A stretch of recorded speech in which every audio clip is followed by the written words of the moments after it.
യുവാക്കൾ DMK സർക്കാരിനെ താഴെ ഇറക്കുമെന്ന് TVK general secretary Aadav Arjuna.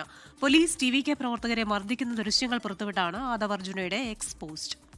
Police ഭരിക്കുന്ന പാർട്ടിക്കൊപ്പം മാത്രം നിൽക്കുന്നു. നേപ്പാളിലെയും ശ്രീലങ്കയിലെയും പോലെ യുവാക്കൾ തെരുവിൽ ഇറങ്ങണമെന്നും ആദവ് അർജുന ആഹ്വാനം ചെയ്യുകയാണ്. മുഹമ്മദ് റഹീസ് വിവരങ്ങൾ മറ്റിരുന്നു. റഹീസ്, 40-40 പേർ വിജയുടെ ഒരു പരിപാടിയിൽ മരിച്ചിട്ടേ ഉള്ളൂ, അതിദാരുണമായി മരിച്ചിട്ടേ ഉള്ളൂ.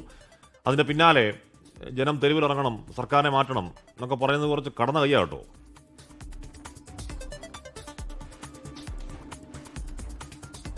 ഹാഷ്മി, അത്തരത്തിൽ തന്നെയുള്ള വിമർശനമാണ് ഈ ആദവ് അർജുനയുടെ പോസ്റ്റുമായി ബന്ധപ്പെട്ട് പറയേണ്ടത്. ഇപ്പോൾ എടുത്തു പറയേണ്ട ഏറ്റവും പ്രധാനപ്പെട്ട കാര്യം, ആദവ് അർജുനയുടെ എക്സിൽ നിന്നും ആ ഒരു പോസ്റ്റ് അപ്രത്യക്ഷമായിരിക്കുന്നു.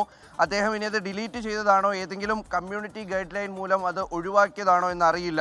എക്സ് തന്നെ ഒഴിവാക്കിയതാണോ എന്നറിയില്ല. കാരണം ഇതിൽ പോലീസ് യുവാക്കളെ മർദ്ദിക്കുന്ന ദൃശ്യങ്ങൾ ഉണ്ടായിരുന്നു. അപ്പോൾ അതിൻ്റെ ഭാഗമായി ഒഴിവാക്കപ്പെട്ടതാണോ അതോ അർജുനാദവ് തന്നെ പ്രതിഷേധം കടുത്തതോടെ അത് ഡിലീറ്റ് ചെയ്തതാണോ എന്ന് വ്യക്തമല്ല. കാരണം ഇന്നലെ രാത്രി ഏതാണ്ട് ഒരു 11:30 കൂടിയിട്ടാണ് ആദവ് അർജുന ഇത്തരത്തിലൊരു പോസ്റ്റ് എക്സിൽ ഇടുന്നത്.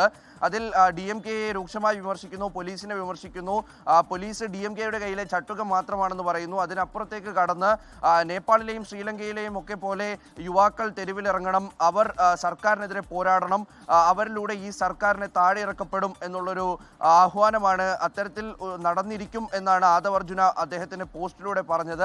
അങ്ങനെ ആ പോസ്റ്റ് മിനിറ്റുകൾക്കുള്ളിൽ തന്നെ വൈറലായി.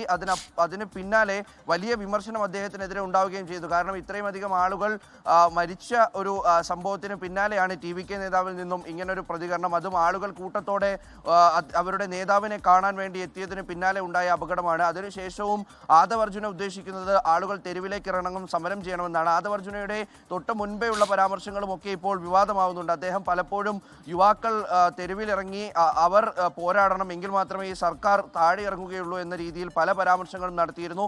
അതിലൊന്നുകൂടിയാണ് ഇപ്പോൾ അദ്ദേഹത്തിന്റെ ഭാഗത്തു നിന്നും ഉണ്ടായിരിക്കുന്നത്. അതിൽ പല നേതാക്കളും നേരത്തെ മിണ്ടാതിരുന്ന പല ഹാൻഡിലുകളും പല സാമൂഹ്യ പ്രവർത്തകരും അടക്കം ആദവ് അർജുനെ വലിയ തോതിൽ വിമർശിക്കുന്നുണ്ട്. അത് അനുചിതമായ സമയത്ത് നടത്തിയ ഒരു പരാമർശം എന്ന നിലയിലേക്ക് അവരതിനെ വിമർശിക്കുകയാണ്. എന്തായാലും അദ്ദേഹത്തിന്റെ എക്സ് ഹാൻഡിലിൽ നിന്നും ആ ഒരു പോസ്റ്റ് ഇപ്പോൾ അദ്ദേഹത്തിന് കാണാനില്ല. ഇന്ന് രാവിലെ വരെ അദ്ദേഹത്തിന്റെ ഹാൻഡിലിൽ ആ പോസ്റ്റ് ഉണ്ടായിരുന്നു. ഇനി പ്രതിഷേധം കണക്കിലെടുത്ത് വലിയ വിമർശനം ഉയരുന്ന സാഹചര്യത്തിൽ അദ്ദേഹം തന്നെ ഒഴിവാക്കിയതാണോ എന്നുകൂടി മനസ്സിലാക്കേണ്ടതായിട്ടുണ്ട്.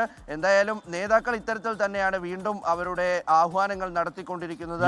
ഇത്ര ജീവൻ ഈ പറയുന്ന രീതിയിൽ അത്രയും ജീവൻ അവിടെ പൊലിഞ്ഞുകൊണ്ടിരിക്കുന്ന സമയത്ത് തന്നെ ഇവരൊക്കെ ഓടി ഒളിച്ചവരാണ്. ആദവ് അർജുനൊന്നും ആ ഏരിയയിലേക്ക് കാണാനുണ്ടായിരുന്നില്ല. അതിനുശേഷം ഇപ്പോൾ വന്നിട്ട് ഏതാണ്ട് പോലീസ് ആരെയും മർദ്ദിച്ചു, അത് കാരണം നേപ്പാളിലെ പോലെ ജൻസി തെരുവിലിറങ്ങണം, സർക്കാരിനെ അട്ടിമറിക്കണം എന്നൊക്കെ പറഞ്ഞ് സത്യം പറഞ്ഞാൽ കേസെടുക്കേണ്ട കലാപാഹ്വാനം ഒക്കെ എന്ന് വേണമെങ്കിൽ പറയാം. അത് ആ രീതിയിൽ കൈകാര്യം ചെയ്ത് പ്രതീക്ഷിക്കും. ആളിന് തന്നെ മനസ്സിലായി കാണും. കാരണം ഈ TVKയിലെ വിജയ് കഴിഞ്ഞാൽ രണ്ടാമനെന്ന് കരുതപ്പെടുന്ന നേതാവാണ് ഇദ്ദേഹം. പറയുന്നത് വിജയുടെ വാക്കുകൾ പോലെ ജനങ്ങൾ കണക്കാക്കുന്നതാണ്. അപ്പോൾ എന്ത് പറഞ്ഞാലും സൂക്ഷിച്ചു പറയേണ്ട ഒരു വ്യക്തി കൂടിയാണ്.